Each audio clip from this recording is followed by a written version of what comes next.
Okay, hello everybody, and welcome to the UK Zoom call. I almost said radio show then. And I'm here with Peter. Gwen is in the vicinity, but sitting in the naughty chair because she hasn't got any dreams to share. So I welcome you all, and I shall begin by passing the mic over to Peter. Hello everybody, back again. Right, I have several dreams over the last 3 weeks. See how far we go with them. First one I wanted to discuss. I found myself in this huge open plan kind of office area. It was absolutely huge, absolutely packed with people and desks and office paraphernalia.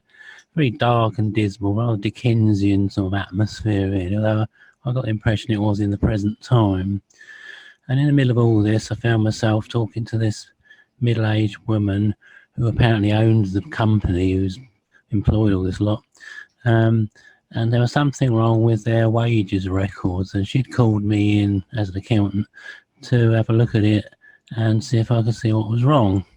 So she led me to a desk in all this mayhem where I sat down. She very, very kindly provided me with a pencil and a sheet of calculations. I sat down and started to try and work on them, but it was, as I say, complete mayhem. And in the middle of all the pandemonium, people were coming and going and shoving past piles of files and papers under their arms.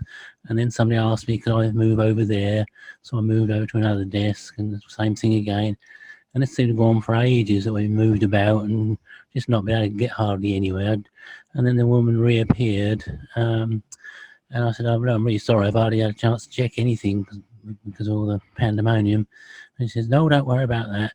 And she suddenly produced all this money, huge wads of £20 notes, obviously thousands of pounds worth, all tightly wrapped up in elastic bands. And she sort of dumped them, piled them on the desk in front of me and said, this is for you. I said, oh, I hardly had time to say to her, well, it can't be for me. I've done absolutely nothing. I said, I haven't earned that kind of money. Before I could finish saying that, she disappeared. So I didn't really know what to do. So I thought the best thing to do is I sort of held up some of these notes to look at them, and then I started stuffing them into a briefcase.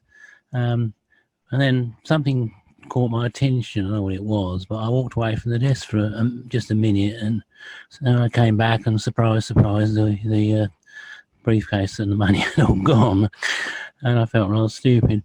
And I sort of I managed to find this woman eventually. I was just about to explain to her what had happened, but again she sort of brushed me away.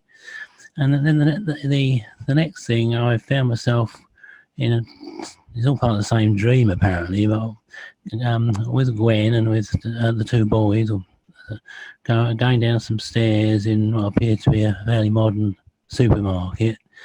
And there was a right turn halfway down these stairs, and when we got there, this awful, horrible old man who was moaning and yelling about with a little kid that was crying crying its eyes out, basically. And the man accused Kevin of banging its ear with one of these boxes he was carrying down the stairs. Well, we thought that was just a nonsense and carried on. And that was really the end of that one. So I don't know quite what to make of all that. Perhaps Dwayne would enlighten us, please. You haven't the faintest idea, Peter? Well, not really, no. I thought they're going down. Sorry, the dogs are barking at the moment. Yeah. It's okay. I hear. Yeah, that's okay. Well, I thought that going down the stairs was a little bit disappointing, because usually it's sort of going upstairs is a good move, isn't it? In these things, because it suggests going up to higher levels and things. But going downstairs suggests the opposite. So I was a little bit disconcerted about that. But otherwise, I found it a bit rather confusing. Well, look at the scene, and that is that all of a sudden you find yourself in this office setting. Of course, you're just put in there. This is your experience, and a woman who's the owner. I mean, everything looks like it does. Yeah, it's hardcore here in the physical, and it's the business world. But you're willing to to go over what she wants. You see, it's that willingness. Do you see that? You didn't resist. You were willing to do whatever she asked. Yes, oh yeah, absolutely, yeah. I was called in to help, so I was going to do my best to help. I wasn't expecting all that money for it, and if I'd even finished it, which I never got anywhere near. Well, again, when you look at a movie, there's a main theme in a movie, isn't there? There's basically one idea, and they build the movie around that. Well, they do the same thing with these scenes that you're put in. Okay, so again, it's your willingness. What I see is your willingness. You were willing to do whatever it took, and you did it. And all of a sudden, she gave you this money. Well, your personal self said, well, gee, that's a lot of money for what I did. I really didn't do that much. But you see, you might say the reward or what you earned was because of your willingness. Everything else, all the funny stuff, that's just funny stuff. Okay, that's just building the scene. But then all of a sudden you were distracted, okay, by something. All right, see, there's your personal self again. And then all of a sudden the papers and the money were gone. You see, so do you get the hint of that? Well, yeah, I think so. I mean, I think I was actually relieved that the money had gone because I thought it was a bit onerous. Because I thought afterwards, oh, God, it must be money laundering involved or something. No, that's what you think in your personal self, you see. Learn to see what it is.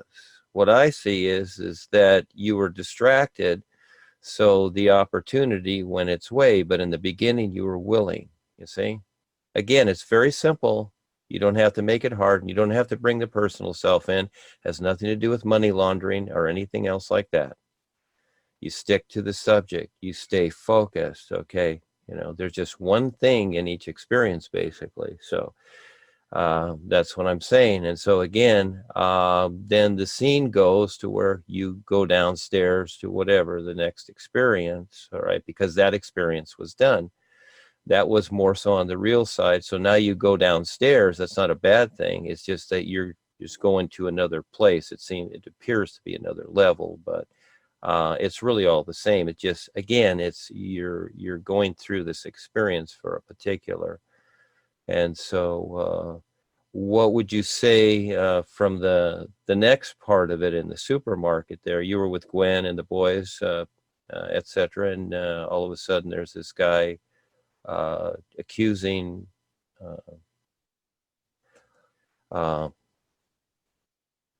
your son of hitting this kid. Was that the idea? Well, I'm accidentally sort of clipping him around the ear with a box as he passed him on the stairs. I think that was what he was saying, but we thought it was all nonsense in the direction. And it seemed as though it was a kind of distraction, a kind of an interruption, or some means of sort of impeding my way, kind of thing. Sort of things perhaps to look out for on the what do you call it, on the pathway, kind of thing. Well, yeah, the thing is that, again, we have a view of everything, and this is what you're going through. It's to get you to identify your intent. Everything is to identify your intent. Once you have your intent set, it's kind of like a road trip. You've mapped your trip out. You're going to go experience things along the way, but you're still focused on your destination, you see? And so look at the personal self and try to identify your intent with all this. Okay, so the boys are, step by step, they're giving you experiences for you to recognize this. This is part of the real you. Your real awareness is your intent. But in the meantime, if you continually get distracted, you're going to forget that. See, until you got it set. So again, it's like taking the road trip, but then all of a sudden you stop at some town and it's like, oh, gee, this place is really nice. I think we'll stay here for a while. And then all of a sudden you stay a few days and you forget about the trip and your destination, you see? And then maybe you stay for years and whatever. This is lifetime. So again, it's very subtle what you're going through here. Do you see that? Now, the distractions are okay once you recognize them, but you need to recognize your own intent too. But in the beginning, it's your willingness. You're willing to go through it, but it's to set up that intent to see that, so that when you do go through these things and you do have the distractions, you're still focused with your intent. You might say on the goal, you see. That's to recognize your real awareness first. Right, okay. I can move on to the next one then. This is a bit of an odd, well, they're all a bit odd actually, but it seems as though in this dream we must have hit hard times or something, because we appear to be now living in a bus, in fact a double-decker bus, sort of London bus kind of thing. It seemed to be late afternoon, but for some reason I was in my pajamas and only just got up. I don't know whether I'd been ill or something. It's not something happens to me very often, but I suppose it must from time to time. Anyway, we were on the top deck of the bus, and somebody came up the stairs and joined us, a stranger. Now, he was a thick-set man of about 30, dressed in a dark grey suit, and in his hand he held a very large sort of white card, rather like a big sort of birthday card, except there was nothing. It was totally plain white. There was no picture or anything on the front, and it seemed to have several pages. Now he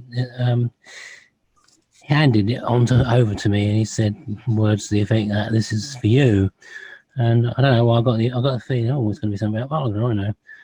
But when I opened it, I was sort of, well, surprised, I suppose, really, that it wasn't about Wagner for any reason. It seemed to be about me. And something caught my eye straight away, and it was something to do with the fact that there are very certain important numbers in my life. And the only one that really jumped out and that I remembered afterwards, for some reason, was the number 330, 330. And in great big black numerals, seemed to jump out at me. I don't know what on earth, I couldn't think what on earth that was about. But anyway, at the back of the bus upstairs, there was a huge amount of books, like a library, shelves and shelves of books, which we have actually got here at home. And I was going to go away and get sort of cleaned up and changed to speak to this man properly. And so Gwen sort of ushered him to the books and said, if you want to find something to read, take it and sit up the front of the bus, and Peter will be with you soon, sort of thing. So that's what happened. And I just, last sort of image I had before the dream ended was of the man sitting up the front of the bus with his feet up on the window ledge of the bus, reading a book, because I've disappeared in the direction of where presumably somewhere there must have been some little bathroom on this bus, and I quite where downstairs somewhere, I presume.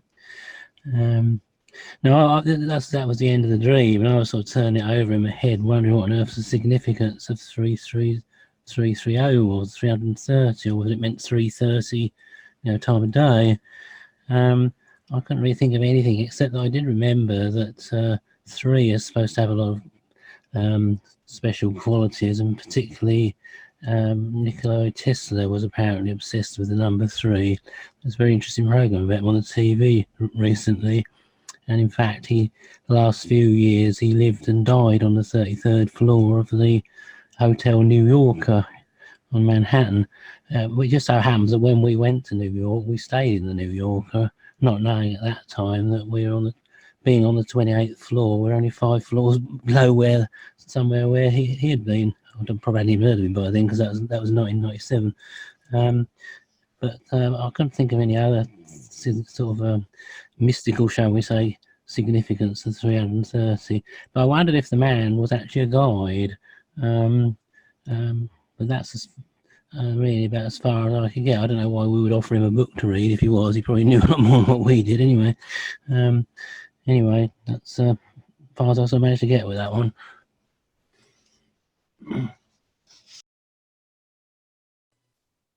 Okay, the double-decker bus, well, that's quite obvious. You're on the top, and that's part of your journey. So it's not that you're homeless or anything. It's just you're on your journey, and you have the first level, you have the second level. So on the second level, it's more of the real side. You can see above things, and I assume that did it have a top on it or roof, or a lot of these double-decker buses don't have a roof on them? They're Oh open. yeah. So, sorry, yes, it had a roof. It was a proper Okay. bus. It wasn't a tourist thing. It was like the ones they use in London. Well, they used to use around here, but we don't see them anymore. They're all single deckers nowadays, but they still use it. The big red ones you see, you'll probably see on the TV in London. Right. Proper omnibus. Okay, so again, I've seen them. They're cool, the open ones on the top. Well, the books are knowledge, okay? Back of the bus, in other words, like back of your mind, that's your knowledge. That's the knowledge that you're carrying with you. It can be yours, it can be other things, etc., but that's part of your journey. And yeah, it was one of the boys, and he was reading the book because he was just going over things, and etc. They also study certain things, and he has his feet up. In other words, everything's taken care of. But yeah, that's your little experience. That basically shows you're on your way. It's a bus. It's cool. The bus thing is cool. So that's all very simple. And the numbers themselves, well, you'll figure that out. That will eventually show up. And so again, it gives you a hint to something, but that's your part to go through that and see how that relates. Again, everything relates to your real awareness, the is, your intent, etc., all these things coming together. So when you look at it just literally, okay, when you ask the question, oh, gee, why is he reading the book? Why do we have books here? Whatever. That's your personal self, all right? The personal self is always asking the questions of itself. And all it has to go on is what it's experienced, so it's going to continually question itself. So until you learn to recognize the real you and to see more than your personal self, well, you'll just keep asking yourself the same questions, and you'll always wonder why this is that or whatever. You see? So again, it's learning to see something else, see what's going on with the experience. So all of this is getting you to prompting you to recognize, like I said before, your intent, your real awareness, the whole thing. All right. So again, you're there. It's kind of like, you're on a baseball team, and the coach says, okay, Peter, it's your turn to go up to bat. Here's the bat. Well, if you haven't been up there much or never at all, you kind of walk out there and you wonder what to do. You've seen other people swing, but at the same time, it's like, gee, I've never hit the ball. I don't know what to do. So you've got to kind of creatively make it up, don't you? What you do is you kind of look around, you pay attention. Did you see the other batters up there? They were swinging away, etc. But otherwise you just stand there and you don't know what to do because you don't recognize what's going on. So you learn to recognize, you learn to see through what's taking place aside from the personal self. So again, so you're the little batter up there, maybe you'd never batted before. So you go off your experience. It's like, well, gee, I don't know what to do. I've never batted before. See, that's the little self talking to itself, okay? You're really talking to yourself. But if you paid attention and watched the other kids swinging at the ball, you wouldn't have to think that. You just go up there and start swinging at the ball, don't you? Yeah, that's all you have to do is just walk up there. It's not an analytical thing. Now, we need the personal part of ourselves. We need that literal part. But the literal part doesn't know. It's just a storehouse of experience as a reference. That becomes the difference. That's what the books represented. They are references, not realities. So the guide is just sitting back because, the journey is accordingly. It's your journey. You decide where it's going. The guides are always there, but they cannot make you see. They cannot make you activate the journey. You must do that.